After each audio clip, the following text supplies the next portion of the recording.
10 years. For 10 years, Vance & Sons Gallery was more than my workplace. It was my sanctuary. Arthur Vance, more than a mentor, he was the father I never had. He found me, a scholarship art history student with an obsession for chemistry and a steady hand, and he molded me. He taught me how to breathe life back into cracked canvases, how to read the soul of a painting through its layers of varnish and time. I gave him my loyalty, my talent, my trust. And he, along with his son, used it to ruin me. But this story doesn't end with my ruin. It ends in a place like this. The glittering auction room at Sotheby's, the air thick with the scent of money and ambition. It ends with Julian Vance, his face a mask of spoiled fury, pointing a trembling finger at me from across the velvet rope. "You're finished, Azalea," his voice cracks, loud enough for the front rows to hear. "You will never work in this city again?" I just smile. A small, calm, quiet smile that feels like a victory in itself, because I know what he's about to find inside that climate-controlled security case he's fumbling with. He thinks it contains the final, damning evidence against me, the complete restoration file for the Isabella de la Cruz masterpiece. He yanks it open, expecting to find my detailed notes, my pigment formulas, my life's work. Instead, he finds a stack of blank, pristine paper. And on top, a single, elegant note card. All it says is, "Truth, like art, always finds the light." That was the end. But the beginning, the moment the first crack appeared in the foundation of my life, was 6 months earlier. It began not with a bang, but with the arrival of Julian Vance and the cloying scent of his ridiculously expensive cologne.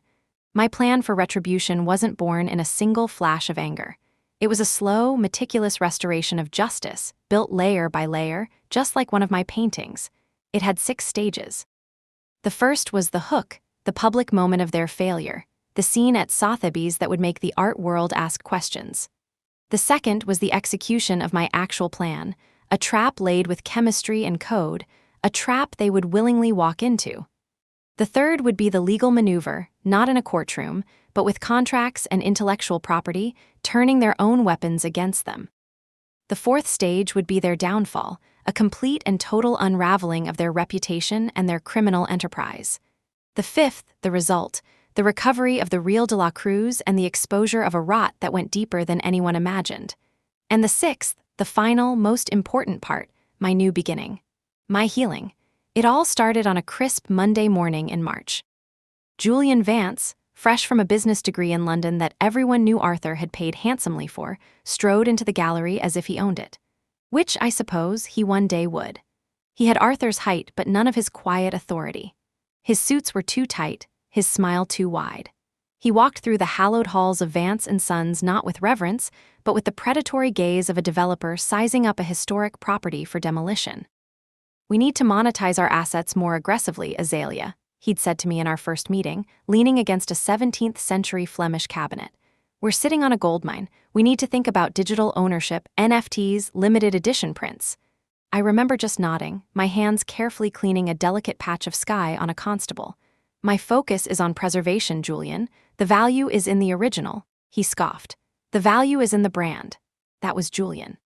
He saw a masterpiece not as a piece of history, a window into another soul, but as a brand. And I was just another asset to be monetized. A week later, Arthur called me into his office. It was the same office where he'd offered me the head of restoration position 10 years ago. Oak-paneled walls, the smell of old books and lemon oil polish. It always felt safe. Until that day. "Azalea, my dear," he began, his voice the same warm baritone that had guided me for a decade.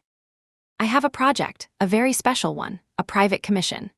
He explained that a reclusive European collector had acquired a lost masterpiece, a painting by Isabella de la Cruz, a female artist from the 18th century whose work was so rare it was almost mythological. The painting was a historical treasure, but it was damaged, unstable. It needed the best. It needed me. "The work will be done in the North Wing studio," he said, his eyes twinkling. "Complete discretion is required. No one, not even the other staff, is to know what you're working on. This is between you, me, and the client." I felt a thrill of excitement. This was the kind of project restorers dream of, a chance to save a piece of history thought to be lost forever. I agreed without hesitation. The painting arrived a week later, under the cover of darkness. It was magnificent. Even through the grime and the craquelure, the power of de la Cruz's vision was breathtaking. I fell in love with it instantly. For the next few weeks, that studio was my world. I analyzed the canvas weave, the chemical composition of the pigments, the unique brushstrokes that were de la Cruz's signature. The first red flag came in the form of Julian. He started visiting the studio, always under the pretext of bringing me coffee or seeing how the investment was coming along. "Fascinating stuff," he'd say, peering over my shoulder. "Those color recipes of yours, the ones you mix from scratch. You should really digitize them, create a database for posterity and for efficiency." "My formulas are proprietary, Julian," I said politely. "They're based on years of research and practice. They're not something you just type into a spreadsheet." He pressed on. "What about your layering techniques? The way you match the exact refractive index of the original varnish? Could you write up a methodology for me, for the archives?" His interest felt clinical, unnatural. He wasn't curious about the art, he was curious about the process. My process. I gave him vague, textbook answers, keeping the core of my techniques to myself. A lifetime of work had taught me that a master's true signature isn't in their name, but in the tiny, inimitable details of their craft. And my craft was mine alone. The pressure escalated. In the second month, Julian began showing up uninvited, taking photos of my workstation with his phone. "Just documenting for the insurance, Azalea," he'd say with that slick smile. By the third month, he was demanding access to my detailed daily restoration logs. "That's highly irregular," I told him, my patience wearing thin. "These logs contain sensitive information about the artwork's vulnerabilities. They are for my reference only until the final report is compiled." "My father wants to see them," he shot back, his tone hardening. "He wants to be kept in the loop." I refused, citing professional protocol. The next day, I received an email from Arthur, gently chiding me for my lack of transparency and failure to cooperate with his son. It was the first time in 10 years he had ever taken a tone with me that wasn't one of complete support. The ground beneath my feet felt a little less solid. The breaking point came on a Monday morning. I was summoned to Arthur's office at 9:15. Julian was already there, standing beside his father's desk like a smug prince. The warmth was gone from the room. It felt like an interrogation chamber. Julian cleared his throat. "Azalea, we feel the current workflow on the de la Cruz project is too rigid. We need a more agile framework. To that end, my father and I have decided that you will hand over all of your research notes, pigment formulas, and procedural logs to me for safekeeping and project management." I stared at him, then at Arthur. The older man wouldn't meet my eyes. He was studying a bronze statue on his shelf as if he'd never seen it before. "Absolutely not," I said, my voice dangerously calm. "My techniques are the product of my entire career. They are my intellectual property. They are not assets of this gallery to be managed by someone with a business degree." Julian's face flushed. "You're just a technician, Azalea, an employee. You do what you're told." "This is art, Julian, not a factory assembly line," I retorted. I turned to Arthur. "Arthur, please tell him." Arthur finally looked at me and his eyes were cold, distant. All he said was, "Julian is the future of this gallery, Azalea. I suggest you listen to him." My heart sank. In that moment, I understood. I was being sidelined, replaced. My knowledge was being strip-mined. Julian then delivered the final blow. "Give me the formulas, Azalea, or you're out." I stood my ground. "You'll have to fire me, and I will require that termination in writing, reviewed by my own legal counsel." I added a warning, a shot in the dark. "Any attempt to replicate my work without my consent will be a violation of my contract and professional ethics." I walked out of that office with my head held high, but my hands were shaking. I went straight to my studio, my sanctuary, and I knew something was wrong the moment I opened the door. A faint, alien scent hung in the air. Julian's cologne. My jars of raw pigments, usually arranged in a perfect spectrum, were slightly out of order. My private notebook, the one I kept in a locked drawer, was on my workbench, open to a page detailing a complex varnish removal process. My blood ran cold. I checked the feed from the tiny, motion-activated security camera I'd hidden in a ventilation grate years ago. There it was, time-stamped just 20 minutes earlier. Julian, letting himself in with a key, methodically going through my things, photographing every page of my notebook. He hadn't used the staff keycard. The log would show he used a master key, Arthur's key. The betrayal was a physical blow, knocking the air from my lungs. They weren't just pushing me out. They were stealing from me. They wanted to steal my soul, my art, and leave me with nothing. But they underestimated me. They saw me as a quiet, devoted artist. They didn't know that the same meticulous patience that allowed me to restore a masterpiece could also be used to architect their ruin. I went to a small, locked cabinet in the corner of my studio. Inside was a collection of experimental chemical compounds. I pulled out a small, unlabeled vial containing a clear, viscous liquid. It was something I had developed during my master's thesis, a photoreactive polymer suspended in a non-yellowing binding medium. I called it my aura signature. This was the beginning of my real plan. The trap. That afternoon, I applied the final protective layer of varnish to the Isabella de la Cruz, and into that final layer, I mixed a tiny, imperceptible amount of my aura signature. Under normal light, it was completely invisible. It didn't alter the color, the texture, or the finish of the painting in any way. But under a specific wavelength of ultraviolet light, a precise 365 nanometers, it would fluoresce with a brilliant, unmistakable sapphire blue glow. A signature that only I could create and only I could reveal. They could steal my notes, they could replicate my methods, but they could never replicate this. This painting now bore my invisible, indelible mark of truth. Let them make their move. I was ready. The days that followed were a quiet, nerve-wracking game of chess. I went about my duties, maintaining a facade of professional courtesy, while every instinct screamed that the endgame was approaching. My trap was set. The invisible signature was embedded in the masterpiece, a silent witness waiting for its moment to testify.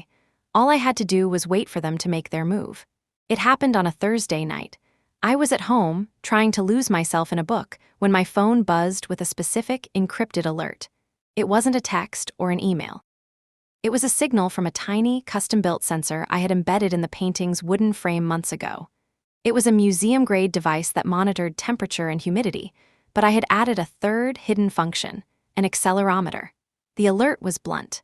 The painting is moving. My heart hammered against my ribs. According to the official gallery schedule, the de la Cruz was to be moved to the high-security vault the following morning by a specialized art handling team. An unscheduled move in the middle of the night could mean only one thing: the switch was happening. The next morning, I walked into the gallery with a knot in my stomach. Julian was preening, a smug look on his face as he oversaw the official, documented transport of a large, crated painting. The wrong painting. My meticulously crafted, invisibly signed masterpiece was gone, and in its place was the original, now destined to be sold on the black market as a high-quality replica. While a flawless fake, created by their own hired forger using my stolen techniques, would be prepared for the Sotheby's auction block. They were going to sell the same masterpiece twice. The audacity was breathtaking. Now, it was my turn. I went to my studio, took a simple, black USB drive from my bag, and placed it on the edge of my workbench, partially obscured by a stack of books. I had labeled it simply, De la Cruz Research. It was positioned to look like I had forgotten it in a hurry. But inside, this was no ordinary drive. It was a digital Trojan horse. It contained several layers of deception. The first layer was a collection of legitimate art history articles and chemical analysis reports. The second layer was the bait. A single folder named with a touch of theatricality, Evidence, Do Not Open. Human nature, especially the arrogant kind possessed by Julian Vance, is predictable. Tell someone not to look, and it's the first place they will go. Inside that folder, I had placed carefully curated documents. Scans of my research notes, but with key formulas subtly altered to be incorrect. Emails between myself and academic colleagues discussing the challenges of replicating 18th century pigments, worded to sound like I was the one attempting a forgery. I hadn't faked a single document. I had simply arranged the truth to tell a devastating lie. But the most important file was the honeypot. It was an Excel spreadsheet named Personal Archive Logins, XLSX. It looked like a list of my private accounts and passwords for various museum databases, art forums, and research archives. Every single login was fake. Every single one led to a parallel digital environment I had created, a walled garden that looked and felt real, but was completely isolated and monitored by me. The moment he tried to use any of them, I would know. And finally, the drive itself was armed. The instant it was plugged into a computer, it would silently deploy a keystroke logger and a location tracker, feeding every action, every search term, every file opened directly to a secure, anonymous server I controlled. I left the studio, leaving the USB drive behind. The wait was excruciating. For 2 days, nothing. Then, on Saturday afternoon, my laptop pinged. A new device had connected. Julian Vance had taken the bait. I watched, in real time, a ghost of his digital movements. I saw him plug the drive into his personal laptop at his uptown apartment. I saw his cursor hover, then click on the folder named Evidence Do Not Open. I saw him open the doctored research notes. And then, the jackpot. He opened the honeypot spreadsheet. A few minutes later, I got the first alert, an attempted login to the fake Getty Research Institute database, then another to the fictional Restorers Guild forum. He was trying to dig up more dirt on me, using the very tools I had given him. He thought he was building a case against me. In reality, he was forging the chains of his own undoing. The summons came the following Monday at 4 p.m. It was a formal meeting. Arthur, Julian, and a stern-faced woman I recognized as the gallery's chief legal counsel, a Ms. Davenport. The air in the boardroom was thick with a feigned solemnity. Arthur began, his voice dripping with false regret. He told me that in light of recent discoveries, they had lost faith in my professional integrity. Julian, he said, had uncovered evidence suggesting I had been using gallery resources to research forgery techniques. He slid the USB drive across the polished mahogany table. My USB drive. Julian picked up the narrative. He spoke of my uncooperative nature, my secretive methods, and now this damning evidence. Ms. Davenport then took over, her voice devoid of emotion. She presented me with a termination agreement.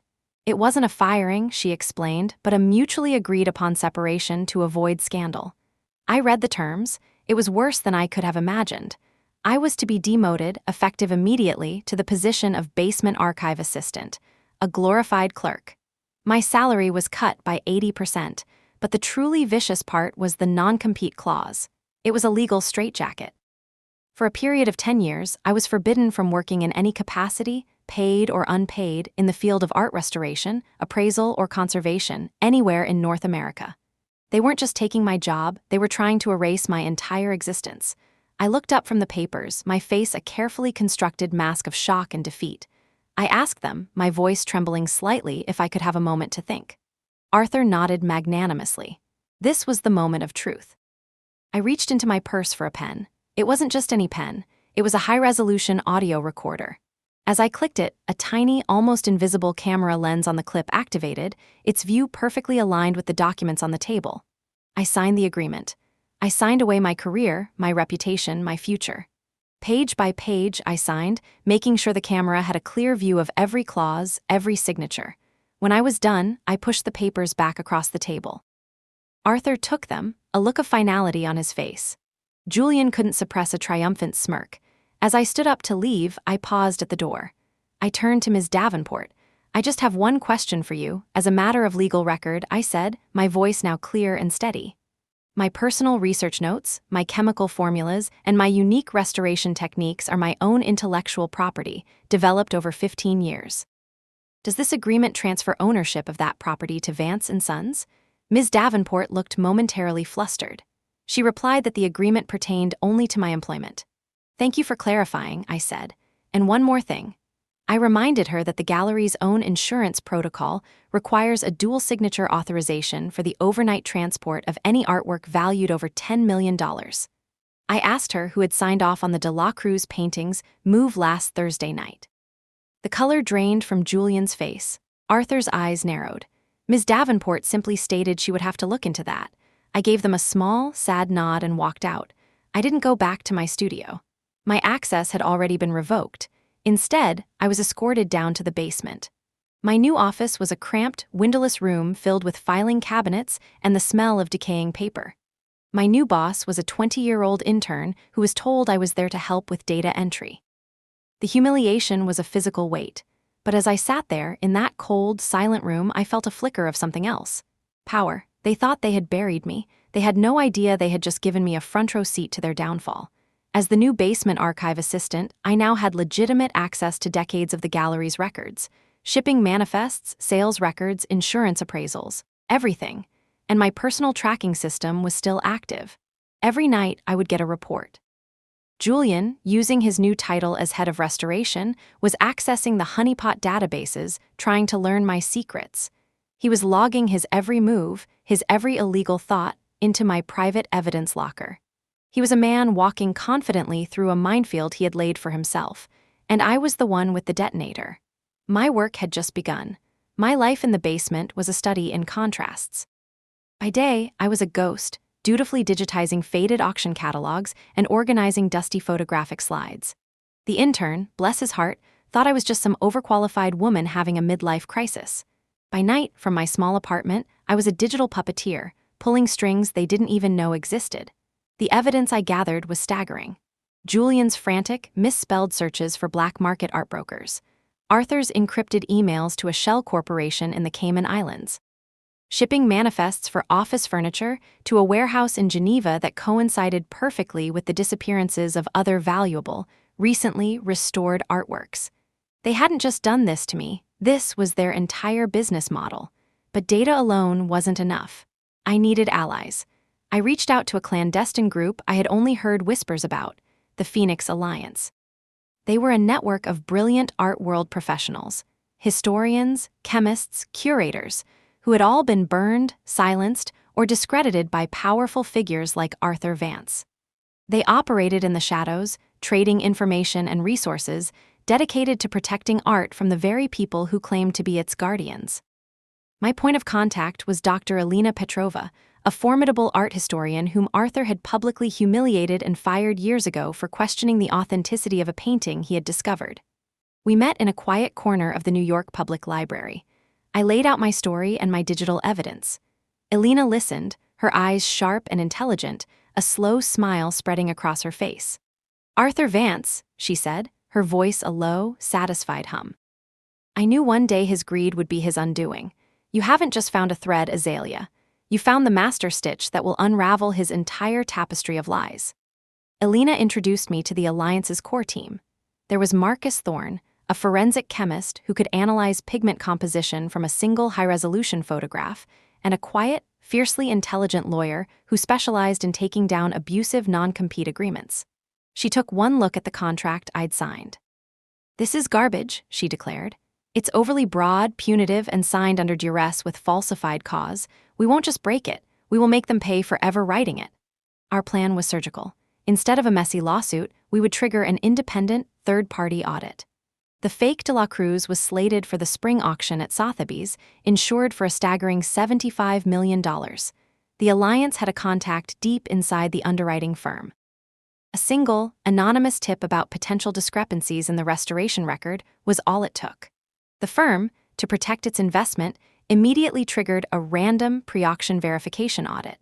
The auditor assigned was a woman named Alina Caldwell, a legend in the industry known for her meticulousness and incorruptible nature. She was also a founding member of the Phoenix Alliance. The news of the audit sent a shockwave through the gallery. My nightly logs showed Julian in a full-blown panic. He was trying to fabricate a provenance trail, accessing my honeypot databases to create fake ownership records. He was walking deeper and deeper into the web. The day of the audit, I was summoned from my basement exile. Mrs. Caldwell had requested the presence of the original restorer. I walked into the main viewing room. Julian and Arthur stood beside the painting, their faces tight with anxiety. Mrs. Caldwell, a picture of calm authority, turned to me. "Ms. Wagner," she said, her voice crisp. "Can you confirm that this is the painting you completed restoration on 3 months ago?" This was the moment. "From a visual inspection under this light, it appears to be," I said carefully. "However, for a definitive identification, I would need to perform a final verification step as outlined in my original restoration proposal." Arthur interjected smoothly, "I'm sure that won't be necessary. Our documentation is impeccable." Mrs. Caldwell raised an eyebrow. "I will be the judge of that." "Please proceed, Ms. Wagner." I took a small, handheld device from my bag. It looked like a simple blacklight torch. "If you could please dim the lights," I requested. The room went dark, except for the spotlights on the painting. I walked forward and switched on the device. I aimed the beam, emitting a precise 365-nanometer wavelength of UV light at the canvas. A collective gasp echoed in the silent room. There, glowing with an ethereal, sapphire blue light, was a small, elegant W monogram in the bottom right corner, a signature completely invisible moments before. My aura signature. I turned off the light. The room lights came back up. The signature was gone. "As you can see," I said, my voice ringing with clarity, "my signature is present. The problem is I placed my signature on the copy that I created for study purposes, not on the original masterpiece. The original, which I completed my work on, bears no such mark. This, therefore, is not the genuine Isabella de la Cruz." Chaos erupted. Julian was sputtering, his face chalk-white. Arthur was frozen, a statue of disbelief. Mrs. Caldwell's voice cut through the noise. It appears there has been a serious, potentially fraudulent misrepresentation of the asset in question. It was then that two quiet, professionally dressed individuals who had been standing at the back of the room stepped forward. "Arthur Vance, Julian Vance," the man said, flipping open a badge. "FBI Art Crime Team, you need to come with us." Julian crumbled. Under the pressure of federal questioning, he confessed everything, trying to pin the entire scheme on his father. But it was too late. My digital evidence, combined with Julian's confession, painted a complete picture. The final act took place not in an office, but at the Met Cloisters, a place of tranquil beauty. Arthur had agreed to meet a potential buyer for the real De La Cruz, a man who could smuggle it out of the country. The buyer was a decorated undercover agent. I was there, with the FBI team, watching from a distance as the man I had once considered a father sold his soul for one last payday. As they arrested him, he saw me. The look in his eyes wasn't anger. It was the hollow, empty look of a king who had been checkmated. He finally understood that I had been 3 moves ahead of him the entire time. Later, the FBI confirmed that every incriminating email he had ever sent to his network had been routed through the Vance and Sons server, the very server I had been monitoring for years. His own arrogance was his downfall. The aftermath was a whirlwind. The Vance and Sons gallery collapsed under the weight of the scandal. Arthur was sentenced to 30 years in federal prison, his name now a byword for disgrace.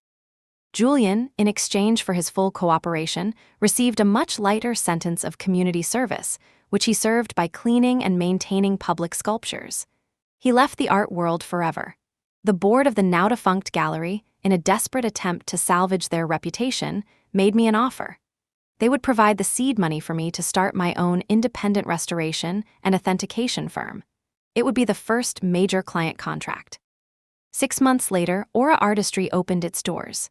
Elena, Marcus, and I were the founding partners. Our studio wasn't in a stuffy, oak-paneled gallery, but in a bright, airy loft in Brooklyn, filled with light and the excited chatter of young, passionate apprentices. Our philosophy was simple: preservation through truth, honor through transparency. We recovered the real Isabella de la Cruz. It now hangs in the Metropolitan Museum of Art, a plaque beside it detailing its incredible journey with a small line at the bottom, restored by Azalea Wagner. My revenge was complete, but the victory wasn't in their downfall. The true victory, I realized, was in the healing. It was in rediscovering my love for my craft, free from the shadows of greed and betrayal. It was in building a new family, a true alliance, bound by a shared passion for protecting beauty and truth. Sometimes, late in the evening, when the studio is quiet and the city lights twinkle outside, I'll stand before a new canvas, a piece of history waiting to be coaxed back to life. I'll pick up a brush, and as I make that first, gentle touch, I don't feel the anger or the bitterness of the past. I feel only peace. The quiet, unshakable confidence of a woman who was pushed into the darkness and found her own way to create the light. My name is Azalea Wagner, and this is my masterpiece. Not a painting, but a life, carefully and lovingly restored.